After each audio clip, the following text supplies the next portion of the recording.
আজকে চলেছে আমি আমার একটা স্বপ্ন পূরণের লক্ষ্যে। যেই স্বপ্নটা কোনোদিন সত্যি হবে আমি কিন্তু ভাবিনি। আমি এখন যাচ্ছি লর্ডসের ক্রিকেট স্টেডিয়ামে, যেটা আমার কাছে একটা স্বপ্নই তোমরা বলতে পারো। অনেক কিছু দেখবো আশা নিয়ে আমি কিন্তু যাচ্ছি লর্ডসের ক্রিকেট স্টেডিয়ামে। 1 ঘন্টা ট্যুর হবে, কাজেই দেখতে থাকো আর সঙ্গে থাকো বংরূপা এন্টারটেইনমেন্ট। দিস ইজ বংরূপা, আর আজকে তোমরা দেখছো বংরূপা এন্টারটেইনমেন্ট উইথ রেনি ওয়েদার। আমি এখন দাঁড়িয়ে আছি লর্ডসের ক্রিকেট গ্রাউন্ডের সামনে, যেটা লর্ডস কথাটা শুনলে একটা নস্টালজিক ফিল হয়। তো আজকের ভিডিওটা ভীষণ ইন্টারেস্টিং হতে চলেছে।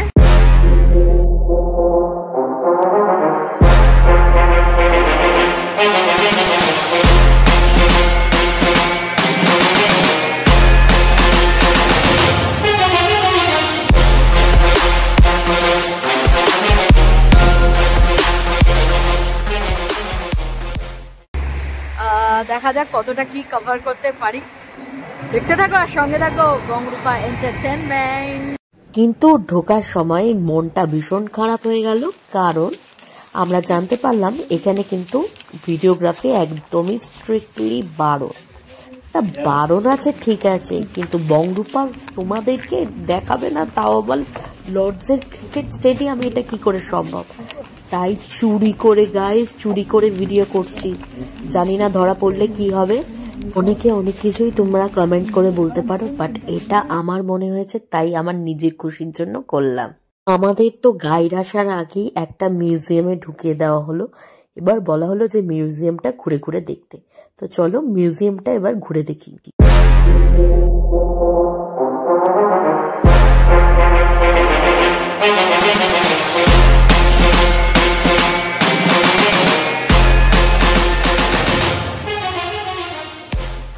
এই হলো অ্যাসেজ। অ্যাসেজের একটা হিস্ট্রি তোমাদেরকে বলি শোনো। 1883 সালে ইংল্যান্ড আর অস্ট্রেলিয়ার মধ্যে কিন্তু অ্যাসেজ প্রথম ক্রিকেট টেস্ট ম্যাচ শুরু হয়, যেখানে কিন্তু ইংল্যান্ড হেরে গিয়েছিল।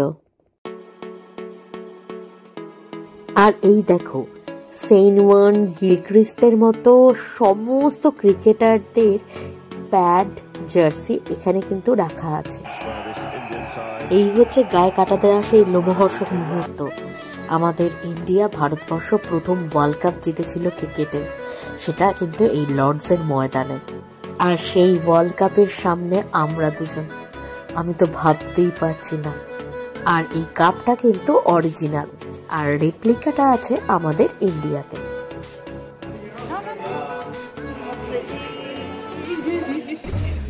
আর যখন দাদার জার্সিটা চোখের সামনে দেখতে পেলাম, মানে এই জার্সি পরে দাদা খেলতো। এরপর কিন্তু আমাদের গাইড চলে এসেছিল, আমাদের 10টা থেকে 1 ঘন্টা পুরো ঘুরিয়ে দেখাবেন লর্ডস ক্রিকেট গ্রাউন্ডটা। তো চলো আমার সাথে তোমরাও দেখে নাও। আর এখন ভিডিওতে তোমরা যাকে দেখছো তিনি কিন্তু একজন আমাদের গাইড ছিলেন, এবং পুরো ক্রিকেট স্টেডিয়ামটা উনি আমাদেরকে ঘুরিয়ে দেখাবেন আর ক্রিকেট সম্পর্কে বিভিন্ন টাইপের ইনফরমেশন আমাদের দেবে। এবার উনি যেখানে নিয়ে এলো, মানে আমি তো ঢুকে জাস্ট 2 মিনিট স্তব্ধ হয়েছিলাম। বিশ্বাস করো, উনি এমন একটা রুমে নিয়ে এলো যেখানে প্লেয়াররা এইভাবে হেঁটে হেঁটে যায় এবং এখান দিয়ে গিয়ে পিচে নামে আর কি, খেলা শুরু করে। মানে আমি না হাত পা রীতিমতো থরথর করে জাস্ট কাঁপছিল, গায়ে কাটা দিচ্ছিল যে এখান দিয়ে সচিন, সৌরভের মতো প্লেয়াররা মাঠে নামে জাস্ট এই জায়গাটা দিয়ে হেঁটে, যেখানে আমি দাঁড়িয়ে রয়েছি। মানে আমি নিজেকেই বিশ্বাস করতে পারছি না। আমি ডেকে বললাম তুমি একটা চিমটি কাটো, মানে সিরিয়াসলি আমি বিশ্বাস করতে পারছি না। এবার এখান থেকে সোজা সিঁড়ি দিয়ে উপরে আমরা ড্রেসিং রুমে যাচ্ছি, যেখান থেকে কিন্তু প্লেয়াররা বেরোয়। এবং যেমন দেখতেই পাচ্ছ সচিন, তারপরে বিরাটের মতো প্লেয়াররা, এরা বেরোচ্ছে ড্রেসিং রুম থেকে এবং বেরিয়ে ডিরেক্ট মাঠে নামছে। তোমরা দেখতেই পাচ্ছ এতটা নস্টালজিক ফিল হচ্ছে, আমাদের ভাবতেই পারবে না। আর এটা হচ্ছে home dressing room. Home dressing room মানে ইংল্যান্ডে যারা আছে খেলে ইংল্যান্ডের হয়ে, তাদের এটা ড্রেসিং রুম। এবং সেখানে এই যে বোর্ডের মধ্যে লেখা আছে, মানে যারা সেঞ্চুরি করে তাদের মানে নাম, এখানে ইংল্যান্ডের যারা প্লেয়ার আছে তাদের নামরা এখানে আছে।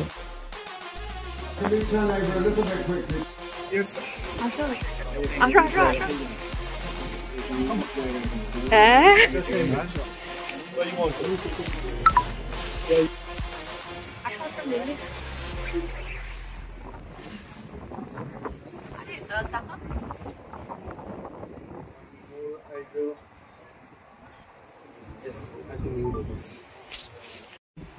এখান থেকে কাপ নিয়েছিল।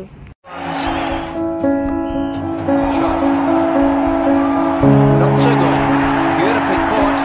He's hit that away to within 15 yards of the boundary.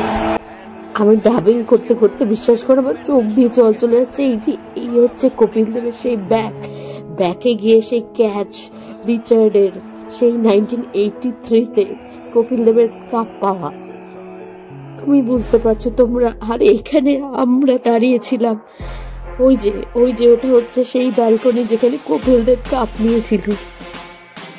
বিশ্বাস করো আমার গায়ে হাত পা এখনো জাস্ট শিরশির করছে যে আমরা ওটাতে দেখেছি।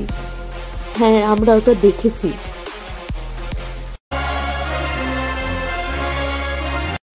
হ্যাঁ, এখন সময় এসে গেছে, আমরা এখন ঢুকবো ভিজিটার ড্রেসিং রুমে। তো চলো ভেতরে ঢোকা যাক।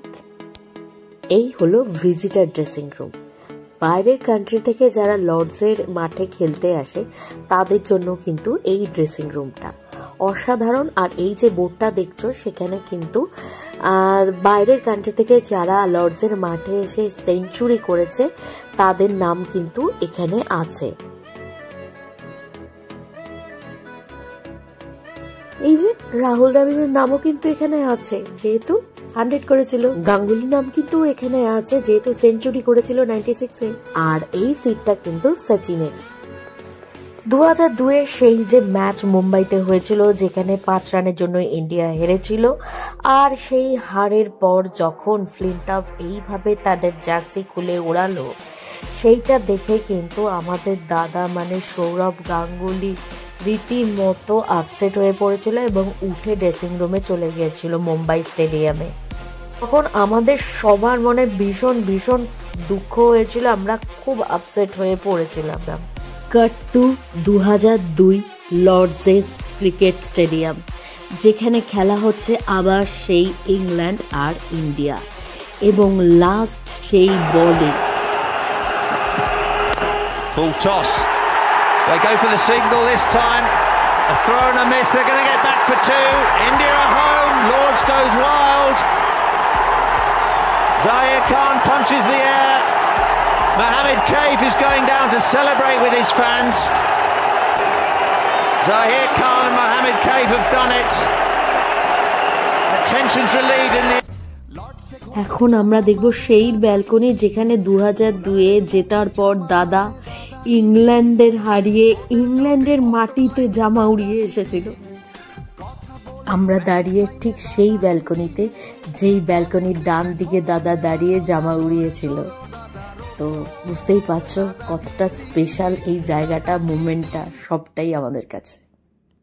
লর্ডস আমাদের কাছে মানে আমাদের মতো বাঙালিদের কাছে শুধু একটা ক্রিকেট প্লেগ্রাউন্ড না, এটা হচ্ছে একটা ইমোশন। সেই ইমোশন যারা সমস্ত ক্রিকেট লাভার যারা আছো তারা সবাই বুঝতে পারবে আশা করি। ইনি ছিলেন আমাদের গাইড এবং 1 ঘন্টা ধরে পুরো লর্ডসের যাবতীয় ডিটেলস সমস্ত কিছু আমাদের বুঝিয়েছেন। এবার আমাদের নিয়ে আসা হয়েছে প্রেসের লোকেরা যেখানে বসে সেই জায়গাতে, এবং সেখানে থেকে তোমরা ভিউটা এত সুন্দর পাবে পুরো লর্ডসের, দেখতেই পাচ্ছ অসাধারণ, কিন্তু একটু টিল্টেড ভিউ।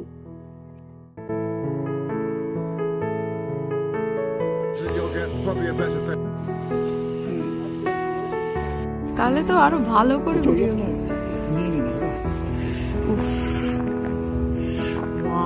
আর এই জায়গাটা বলো প্রেসরা বসে, হ্যাঁ, আর এখানে ব্যালকনি, আর এখানে এই যে সবাই, আর ওইখানে কারা বসে, এই যে আমার আঙ্গুলটা দেখো, এইটা হচ্ছে তোমার, এই যে আমার আঙ্গুলটা দেখো, এখানে কারা বসে, এখানে তোমার ব্যালকনি। হ্যাঁ, আর আমরা কোথায় ছিলাম? আমরা ওখানে গেছিলাম, ওটা হচ্ছে প্লেয়ারদের ড্রেসিং রুম। আর লেফট সাইডে যেটা রয়েছে ওটা হচ্ছে তোমার যে হোম টিমের, আর রাইট সাইডে যেটা রয়েছে ওটা ভিজিটার রুম। হ্যাঁ ভিজিটর টিমের। আর ওই রাইট সাইডে ওই ব্যালকনিটা থেকে সৌরভ গাঙ্গুলি জামা উড়িয়েছিলাম। তুমিও উড়িয়েছো আজকে? আমি উড়িয়েছি। It's like dream come true. Video করতে দিচ্ছিল না, এখন করতে দিচ্ছে। জাস্ট আসো।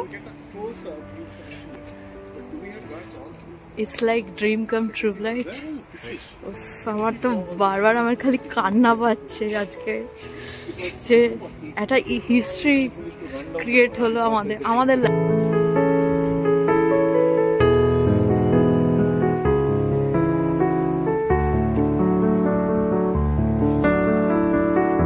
পুরো স্টেডিয়ামটাকে একবার প্রাণ ভরে দেখে আমরা কিন্তু বেরিয়ে যাচ্ছি।